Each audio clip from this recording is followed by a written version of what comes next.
All right, so what we got here is a little tuner shootout. We're gonna compare the accuracy of these tuners and does it really matter. Go over a few little features here at first that are kind of relevant to the tuning and how they function, test them, and then cover a few more features that the tuners may have.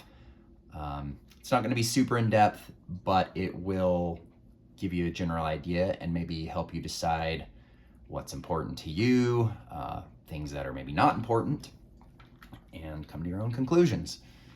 All right, so to start off here, the two Boss tuners and the Polytune have a standard tuning mode that you might see on a clip-on tuner that you'd put on your headstock or maybe a phone app. Pretty standard, straightforward stuff here. Now, this is great for everyday tuning. It's simple, it's pretty clear to understand. You get the line in the middle, or in this case, the kind of green dot, and you're in tune. The Peterson tuner here is, I believe, purely a strobe tuner, so it does not have a standard tuning mode. Peterson are generally regarded as very, very good, high quality, very accurate tuners, and strobe tuning in general is considered more accurate. Now the Polytune and the Boss pedals have their kind of own strobe modes. So the TU2 here is an old pedal. I've had this for about 25 years. It's still going strong, served me well. I've played countless gigs with it, never had a problem. Now, this one in theory is the least accurate, as they say it's accurate up to plus or minus 3 cents. So when it says it's in tune, it may be up to 3 cents off. Is 3 cents gonna really matter and be super audible? In a live context, highly unlikely. There's so many other factors going on there: stage volume, the room itself, the other instruments that are playing. So I have no problem using this one live. The TU3 is accurate up to 1 cent, so that's pretty darn accurate. Again, in a live situation, daily playing, no issues whatsoever. That's gonna serve you great. The Peterson and the TC Electronic Polytune are both supposed to be accurate up to 0.1 cents. So that is very accurate.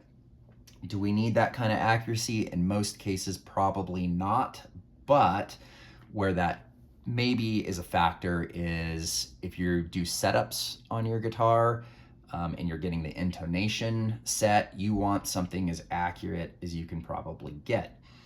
Again, that's gonna help keep an intonation, excuse me, is gonna help keep or determine how in tune your guitar is across the whole fretboard. Again, very accurate, good for that. Maybe also good in a recording studio if you want the best accuracy you can get. So for this test though, we're gonna put them all in the strobe mode and see kind of what happens. What I would expect is that these are not really true strobe tuners, but they give you sort of a fake version of it. And I would expect these ones to show that we're in tune, where these two are gonna also show that we're basically in tune, but maybe have a slight bit of movement going on, showing that, you know, maybe we could get them slightly better. So I'll go out of tune here so you can see, you know, they're all moving around. Now with strobe tuners, this moving down or moving to the left is telling us we're flat. So what we want is basically those to stop moving or really, really close to stop moving, and we're in tune. So if you notice, the Boss ones here are starting to really slow down, and you can see that one stop probably first, because again, it's the least accurate, so it's gonna show us in tune a little bit sooner than maybe the other ones. Now these two are really close, you can see together. I mean, they're both showing us in tune, but when they stop, you can see these ones are still slightly moving because they are, again, more accurate, so they're gonna be a little more sensitive. So if I get that Peterson in particular to, it's almost impossible to get it to completely stop moving, but that's basically dead on right there. And you can see all the other tuners are pretty happy at the same time. Now, funny enough, that Boss, yeah, okay, so never mind. And this one, because I think kind of because of the LED display there, you know, it kind of almost looks like it's still moving or something, but it's really not. It's dead on. So they're all going to get the job done in most situations. Again, it just depends on what features are maybe important to you. So go over a few more things. Again, these Boss pedals are built like tanks. It is, I mean, you would have to try hard to break one of these. You got to be spilling liquids on it, smashing it with things, whatever. Again, I've had that for 25 years, been through hundreds of gigs, still works as good as the day I bought it. These two, I mean, assuming you don't abuse them, I have no reason to think they wouldn't work just great. I mean, they both are feel pretty heavy and sturdy, so not too big of an issue.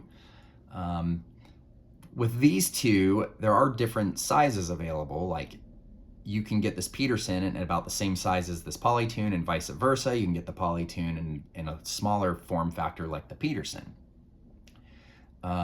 The Polytune has a bass and guitar mode. I think both are chromatic, but I would assume the bass mode is just designed to hear and be more sensitive to the lower frequencies that a bass guitar would play.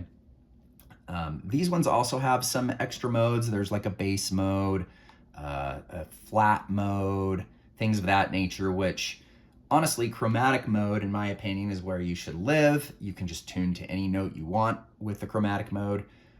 On the other hand, if you're a beginner guitar player, you know, you may not, you know, you're just learning the names of your strings. You maybe don't fully understand all the different notes in music and how they are arranged on your fretboard. You could put this in a guitar mode and it would be, you know, really simple to use in that sense. It would just show you like either the name of the string or maybe the number of the string, and you know, you can tune it. The Polytune has the cool kind of overview mode where you can hit all the strings, and it kind of gives you an overview of all of them, whether they're in tune or not. And then you can kind of, if there was one that say was pretty out of tune here, I can see that A string's pretty out. I can go in there and just address the one that really needs the tuning. That could be handy again in a live situation. If you just want to get quickly in tune, it's going to be plenty good enough for live. All four of these pedals have buffers in them. So if you don't know what a buffer does, I'm not going to get too into the weeds with that, but it just keeps your signal strong when you have long cable runs.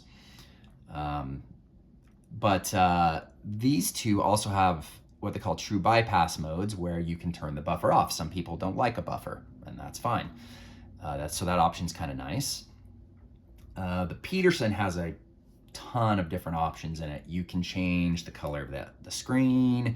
You can, it has a bunch of sweetened tunings, which the idea with that is the guitar is a little bit of an imperfect instrument, so you can never really get it perfectly in tune on every string, every fret. So the sweetened tunings, the idea is they kind of try to compensate for that and get it a little bit more in tune. And then this one has an option where when you turn the pedal off, the screen just turns off, or you can have it to where the screen is always on, and then the switch will act as a mute, so like the audience doesn't have to listen to you tune. So that's kind of a nice feature. These ones, on the other hand, are just like off, and then when you go on, they're tuning, but there's two different outputs on it. One is, so if you come out of the top one and I turn the tuner on, it'll mute the sound to your amplifier. Whereas the one I'm on right now, that's labeled bypass, is gonna still send the signal on down the chain. So in this case, that way, I have it set up that way, so the signal, when I play my guitar, will still hit these other tuners. The TC, I believe has that. Oh yeah, it does. It does have that same function of where you can have the screen always on, but you got to open up the back, and there's a little switch in there that can change that mode out if you want. But that about does it. Which tuner you like, you know, and how accurate you think you need is up to you. The Boss pedals are classic. They're gonna work for you. They're very reliable, very durable. You know, these on the other hand have a few extra bells and whistles, maybe a little more accurate, nice for doing setups. And most of these can be found at pretty similar price points if you do a little bit of shopping. So it's kind of really up to you what you need. Thanks for watching. If you've got any questions or comments, feel free to leave them, and we'll see you again in the future.